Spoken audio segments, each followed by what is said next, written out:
வாழ்க வளமுடன். தன்வந்திரி இவர் நமது இயற்கை மருத்துவத்திற்கான கடவுள். இதில் நம்ம என்ன பார்க்க போகிறோம் இன்றைக்கி, தோல் சம்மந்தப்பட்ட விஷயங்களை தான்.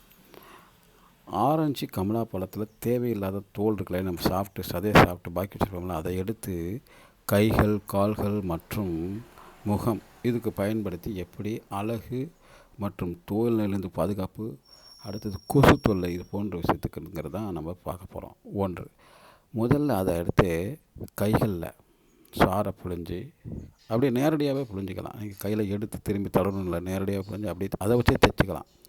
தேய்ங்க. அதேமாரி காலில் தேய்ங்க. அப்புறம் முகத்தில் மட்டும் தேய்க்க வேண்டாம், நீங்கள் கையில் சாறு புழிஞ்சு முகத்தில் லேசாக அப்ளை பண்ணிக்கலாம். ஏற்கனவே தோல் நோய் இருந்தால் அவங்க யோசனை பண்ணிங்க. அடுத்தது, கண்களில் பட்டால் எரியுமேனா, கண்களில் இரவு தூங்கும்போது அதை அப்படியே எடுத்து கரெக்டாக ரவுண்டு மாதிரி வச்சுட்டு அதை கண்ணில் 2 கண்ணையும் வச்சுக்கலாம். புழிஞ்சு விடக்கூடாது, வச்சுக்கிட்டு அதேமாரி பண்ணிக்கலாம்.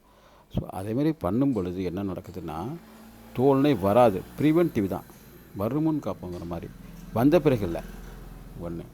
அடுத்தது, தோலும் முகமும் மினுமினுப்பாக இருக்கும், பளபளப்பாக இருக்கும். 2, நம்ம என்ன செய்ய தேவையில்லைன்னா, இந்த போட்டிருக்கவங்களாம் இந்த கஜோல் ஆகார்கள் அந்த நிறைய காஸ்மெட்டிக்லாம் பாருங்கள், வெள்ளை வெள்ளையர் நிறைய அதோட கலரை விட ரொம்ப வெள்ளையாக போட்டால் பேய் மாரி போயிடும். அதேமாரி இல்லாமல் நமக்கு இயற்கையான அழகு கிடைக்கும்.